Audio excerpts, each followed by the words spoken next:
All right, so section 2. Section 2, page 16. In section 2, page 16, under 2.1, why do we inspect? Okay, why do we inspect? Again, driving safely. All right, it says safety is the most important reason you inspect your vehicle. Safety for yourself and safety for other road users. Okay. A vehicle defect found during an inspection could save you problems later. You could have a breakdown on the road that will cost time and dollars, or even worse, a crash caused by the defect. Federal and state laws require that drivers inspect their vehicles. Federal and state inspectors may also inspect your vehicle. If they judge the vehicle to be unsafe, they will put it out of service until it is fixed. Okay, so again, why do we inspect? We inspect for, why do we inspect? Safety is the most important reason you inspect your vehicle. All right, so types of vehicle inspections. Vehicle inspection will help you find problems that could cause a crash or a breakdown. During a trip, for safety, you should watch your gauges for signs of trouble. You should be looking at your gauges. Use your senses to check for problems. You're looking, you're listening, smell, feel. Okay, use your senses. You check for critical items when you stop. So when you get out and you take a break, you look at your tires, your wheels, your rims. Again, you're checking your brakes, your lights and your reflectors, your brake and electrical connectors to a trailer, your trailer coupling devices, your cargo securement devices. These are all things you're checking during your trip, okay? And then after your trip, you inspect your vehicle, and what you're doing is you're doing after trip inspection at the end of the trip, day or tour of duty on each vehicle you operated. It may include filling out a vehicle condition report, listing any problems you find. The inspection report helps a motor carrier know when the vehicle needs repairs. Okay, so those are the type of vehicle inspections. Okay, again, you have your pre-trip, you have your during your trip, and you have your after trip inspection report.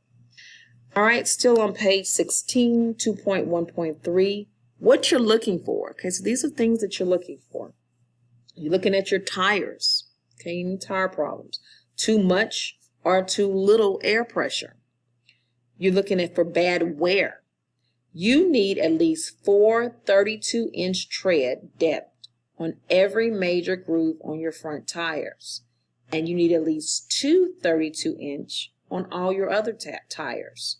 No fabric should show through the tread or sidewalls. That is a test question. Okay, you need at least 4 32-inch tread depth on the front tire and at least 2 32 on the back or all your other tires. All right. So again, other things you're looking for, make sure you don't have any cuts or any other damage. Tread separation, you're looking at your dual tires. You're making sure that they don't come in contact with one another or any part of the vehicle. You're looking for mismatched shapes, okay? Your tires should be the same size. Radical and bias ply tires used together. You're looking at cuts or cracks in your valve stems. And you're looking to make sure that you don't, the regrooved, recapped, or retreaded tires on the front wheels of a bus.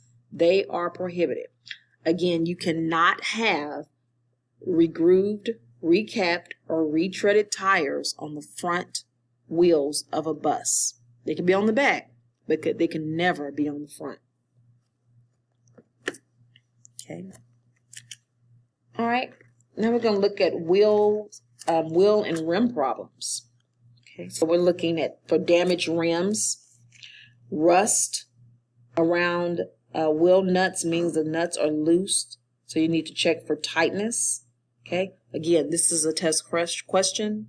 Rust around a wheel nut may mean the nuts are loose. That's a test question. After a tire has been changed, stop a short while later and recheck the tightness of the nuts. That's, again, another test question. After a tire has been changed, stop a short while later and recheck the tightness of the nuts.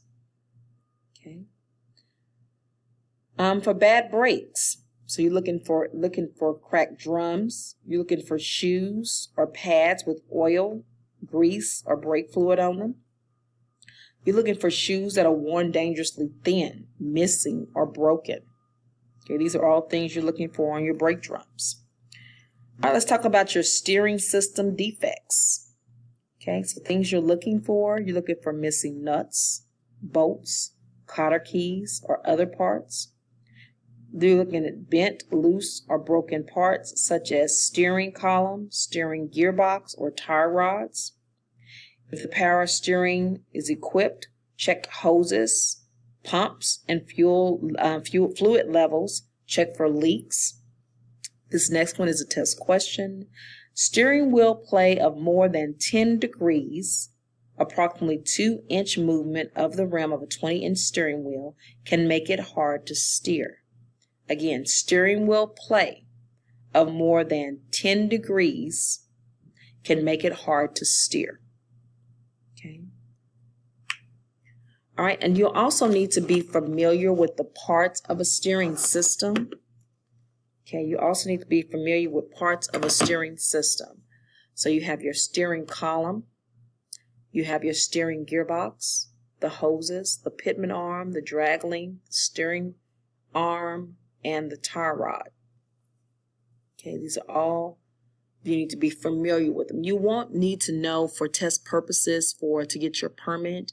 You will not need to know where these parts are on the test, but you will need to be familiar with that steering column or a pitman arm goes with the steering system versus the suspension system. So you just need to be familiar with those. Now, of course, when you go to when you come in for your 2 weeks of training, that's when you'll go into more of this in detail. You'll need to know where these parts are and that they're, the parts are securely attached, they're not worn and cracked, there's nothing missing, you don't see any signs of leaks.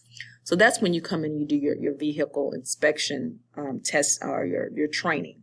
But again, for the purposes of your permit, you just need to be familiar with these 7 terms and that they're connected to the steering system. All right, so let's talk about your suspension system. Okay, suspension system. The suspension system holds up the vehicle and its load. Okay, it keeps the axle in place. Therefore, broken suspension parts can be extremely dangerous. Okay, spring hangers that allow movement of an axle from its proper position. Cracked or broken spring hangers. Missing or broken leaves in any leaf spring. This next one is a test question. If 1/4 or more are missing, it will put the vehicle out of service. But any defect can be dangerous. Okay. Again, if 1/4 or more are missing, it will put that vehicle out of service. But any defect can be dangerous. Again, that is definitely a test question. Broken leaves in a multi-leaf spring are leaves that have shifted, so they might hit a tire or other parts. Leaking shock absorbers. Torque rod or arm, U-bolts, spring hangers, or other axle positioning parts that are cracked, damaged, or missing. Air suspension systems that are damaged and are leaking. These are all things that you're looking for with your suspension system. Okay. Shock absorbers, they shouldn't have any damage, no leaks. Spring mounts, they're securely mounted to the frame. Your leaf springs, of course, there's nothing missing, right? No springs are missing, nothing's broken, nothing shifted. Your U-bolts, if they're securely attached, then you have your torque rod. Right? These are all things that are part of your suspension system. The next thing we're going to talk about is your exhaust system defects. Okay, exhaust system defects. A broken exhaust system can let poison fumes into the cab or sleeper breath. Okay, so what you're looking for is you're looking for loose, broken, or missing exhaust pipes, mufflers, tailpipes, or vertical stacks. Loose, broken, or missing mounting brackets, clamps, bolts, or nuts. Exhaust system parts rubbing against fuel system parts, tires, or other moving parts of a vehicle. Exhaust system parts that are leaking. Any loose, cracked, broken, or missing frame members. Okay, these are all things you're looking for exhaust system defects. Okay, again, exhaust system defects. Then your emergency equipment. Okay, a vehicle must be equipped with emergency equipment. What you're looking for is you're looking for your fire extinguisher. You should have a spare electrical fuses. And you should have warning devices for parked vehicles. You should have at least 3 reflective triangles or 6 fuses or 3 liquid burning flares. And of course, for our vehicles or our buses, we have 3 reflective triangles. And that's a test question, by the way, and I apologize. Emergency equipment, fire extinguisher, spare electrical fuses, and warning devices. Okay. Cargo trucks. You must make sure the truck is not overloaded and the cargo is balanced and secured before each trip. If the cargo contains hazardous materials, you must inspect for proper papers and placarding. Right. We'll talk more, going more into depth about cargo trucks when we go into section 3. All right, so now let's talk about how we inspect this vehicle. Okay, inspecting the vehicle before we put it on the road. How do we make sure that, because safety is the most important reason you inspect your vehicle, right? Safety for yourself and safety for other road users. So there is a 7-step inspection method that we're going to go through, right? So it says, in order to obtain a CDL, you will be required to pass a vehicle inspection test. You will be tested to see if you know whether your vehicle is safe to drive. You will be asked to do a vehicle inspection of your vehicle and explain to the examiner what you would inspect and why. So the following 7-step inspection method should be useful. Okay, and we actually do this here with Fulton County. It's not in as such detailed as, because we bring our buses come in for inspection every 20 days, but we definitely have, we pre-trip our buses before we put it on the road. Okay, so a lot of this information, these parts of this, we actually do on a daily basis. Some of these we don't do on a daily basis, but for the most part, we do most of this on a daily basis before we put that bus on the road. So 2.1.5, 7-step inspection method. Method of inspection. This is a test question. You should do a pre-trip inspection the same way each time, so you will learn all the steps and be less likely to forget something. That's a test question. Okay. Make sure you do the pre-trip inspection the same way every time. All right. So as we approach the vehicle, we're looking at the general condition of it. We're looking for damage or vehicle leaning to one side. Look under the vehicle. You're looking for fresh oil. You're looking for coolant, grease, or fuel leaks. You need to check around the vehicle for hazards to vehicle movement. Okay, vehicle movement, people, other vehicles, objects, low-hanging wires, etc. All right. So step 1 in our 7-step inspection method. Okay. Step 1, review last inspection report, vehicle inspection report. Drivers may have to make a vehicle inspection report in writing each day. The motor carrier must repair any items in the report that affect safety and certify on the report that repairs were made or were unnecessary.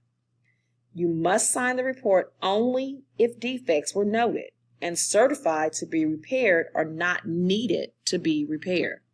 Okay, that's your step 1. Review the last inspection report. Your step 2 is you're going to check your engine compartment. Okay, checking your engine compartment. So check that the parking brake is on and the wheels are chalked. And that's a picture of what a bracket or and it's really you using, I think that's what you put behind the tire, right? So to chalk your wheels. All right, so you may have to raise the hood, tilt the cab, secure loose things so that they don't fall and break something, or open the engine compartment door. So when you open the hood, what you're looking for, what you're checking your engine oil levels, you're checking your coolant level in your radiators, your conditions of your hoses. You're looking at your power steering fluid, your hose condition, your windshield washer fluid levels, your battery fluid levels, your connectors, your tie downs, your automatic transmission fluid level. You're looking at your checking your belts for tightness, excessive wear. All right, you're looking at leaks in the engine compartment. Okay, any fuel, coolant, oil, power steering fluid, so forth. You're looking for cracked, worn electrical wiring. Okay, these are all the things that you're checking under your engine compartment. Okay, all right, once you finish that, lower your hood and you're going to move on to step 3. Step 3 says you're going to get in the cab. So you're going to get inside, you're going to start your engine. Okay, you're going to make sure that your parking brake is on. Okay, make sure that it's in neutral. Our vehicles, even though they are automatic, we don't have a park on our buses. Okay, so we put to make sure they're neutral and the parking brake is on. Again, start the engine, listen for unusual noises, right? We're using those senses that we talked about earlier. We're looking, smelling, feel. If equipped, check the anti-lock braking system indicator light. Light on the dash should come on and then turn off immediately. If it stays on, the anti-lock brake system is not working properly. For trailers only, if the yellow light is on the left rear of the trailer stays on, the anti-lock brakes is not working properly. We'll talk more in depth about anti-lock brakes here within this section as well. Actually, we'll talk about it in section 2, 3, and 5, and 10 when we talk about school buses. Look at the gauges. Okay, look at the gauges. Look at your oil pressure. It should come up to a normal within seconds after the engine is started. Okay. You look at your air pressure. This is, of course, for a vehicle that has air brakes. The pressure should build from 50 to 90 pounds square inch within 3 minutes. And we'll talk about that more again when we go into section 5 under air brakes. You're looking at your ammeter and your voltmeter. It should be in normal ranges. Your coolant temperature should begin gradual rise to normal. You're looking at your engine oil temperature. Should be a gradual rise to normal operating range. Then you're checking the controls, the condition of your controls. Right? Check all the following for looseness, sticking, damage, and or improper settings. Okay. So again, things are checking for you, looking at your steering wheel, right? Making sure that there's no looseness, sticking, damage, or improper setting. You're looking at your clutch, your accelerator, your brake controls, transmission controls, and so forth. You also need to check your mirrors and your windshield. You inspect your mirrors and your windshield for cracks, dirt, illegal stickers, or other obstructions to see clearly. Okay, clean and adjust as necessary. Then you're making sure in step 3 that you are checking your emergency equipment. Okay, so again, you're checking for your spare electrical fuses.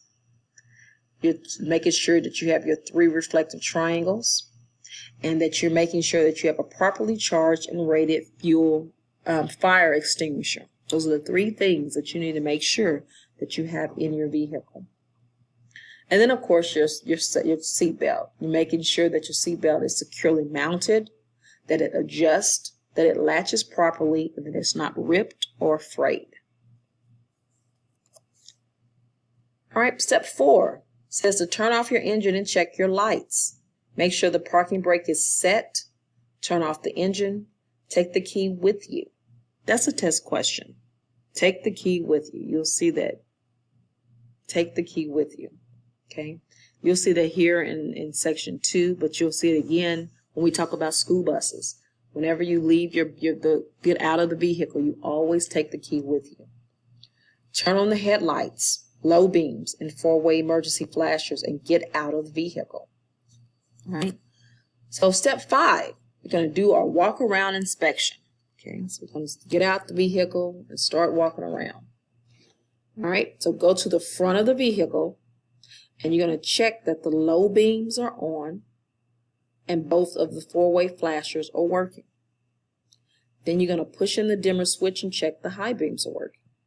You're going to turn off the headlights and turn on your 4-way emergency flashers. Turn on the parking, turn on parking, the clearance, the side markers, and the identification lights. Turn on the right and turn left turn signals. Turn on the right turn signal and start walking around doing your inspection. Okay, so this is the general. We walk around and we inspect. We clean our lights and reflectors and glass as we go. Okay, normally here we take a paper towel with us, and as we walk around our vehicle, we're cleaning our windows, and not our windows, but cleaning our mirrors. Says left front side. The driver's door glass should be clean. Okay, that's how we see our children on that in the driver's side door. So we make sure that's clean. Door latches or locks should work properly. The left front wheel, okay, the condition of the wheel and the rims. Okay, we're looking for missing, bent, broken studs, clamps, lugs, or any signs of misalignment. You're looking at the condition of your tires, making sure they're properly inflated. The valve, stem, and the cap is okay. No serious cuts, bulges, or tread wear. Use wrench to test rust-streaked lug nuts, indicating looseness. You're looking at your hub oil levels, making sure that they're okay, no leaks. Then you're looking at your front suspension system. Okay, you're looking at your condition of your springs, your spring hangers, your shackles, and your U-bolts. You're looking at your shock absorber condition. Okay, you're making sure that you don't have any leaks. Then on the front of your vehicle, okay, the front, this is a test question. When you go and walk into your walk around inspection, the first thing you want to look at when you get to the front is you want to look at the condition of the front axle. That is a test question. Again, in the front, you're looking at the condition of the front axle. That is definitely a test question. Okay. Condition of the steering system, making sure there's nothing loose, worn, bent, damaged, or missing. So those are all the different things that you're looking for. Right, so I'm not going to go through the right side. For the most part, the right side is pretty much the same, so you'll be able to just read through that information. I'm going to jump down here, I'm on page 19. Cargo securement, trucks. Cargo properly blocked, braced, tied, chained, etc. The header boards are adequate, secured if required. Sideboards, stakes strong enough, free of damage, properly secured in place, if so equipped. These are things we're going to discuss in detail when we go on to chapter 3. Okay, this is called, you're talking about your cargo securement. All right. All right, so next one, see, one more thing I'm going to mention here. Still on page 19, in the middle section, it's under right rear, where it says condition of the tires, properly inflated. Of course, we talked about that. But what I want to mention is where it says wheel bearing, seals not leaking.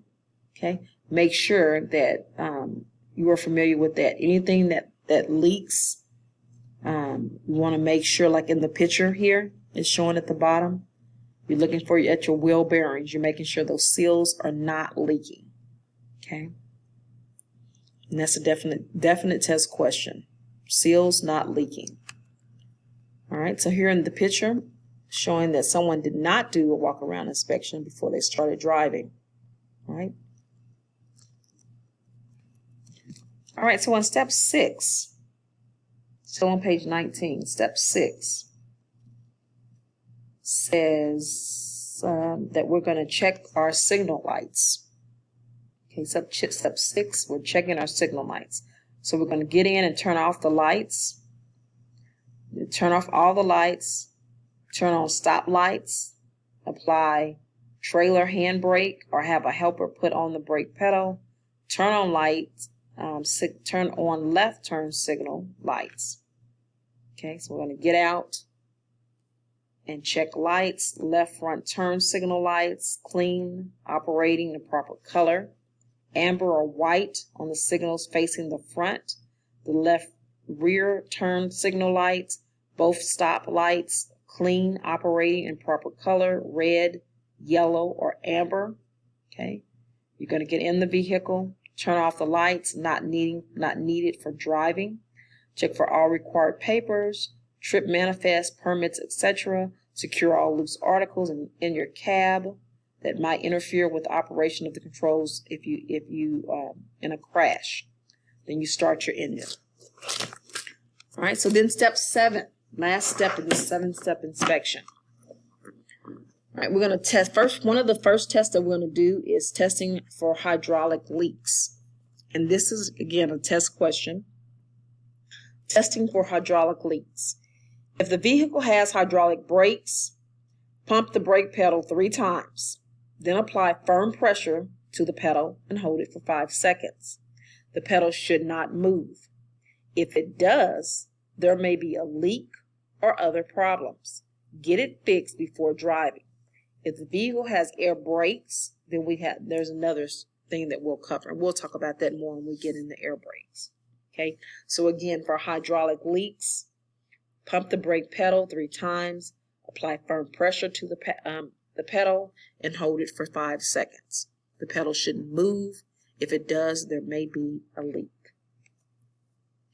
The next test that we're going to do under step 7 is checking the parking brake. Okay, this is testing the parking brake.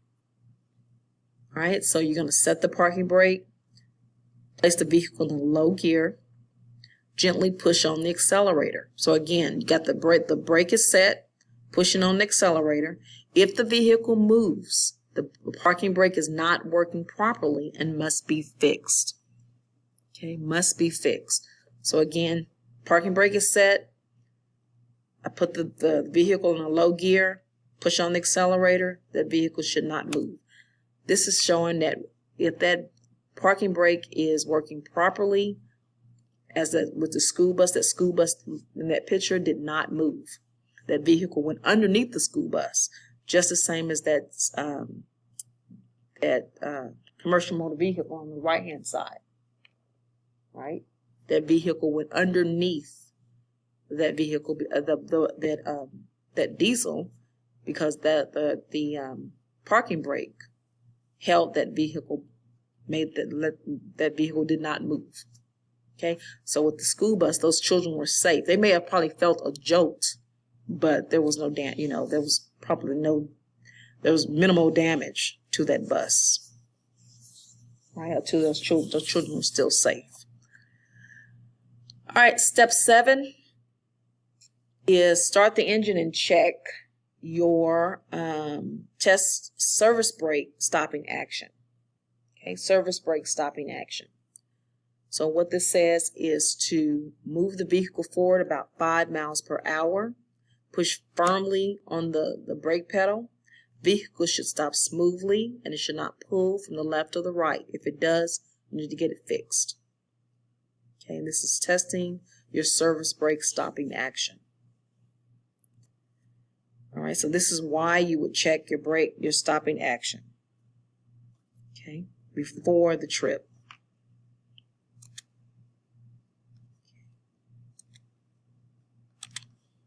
All right, checking it before the trip.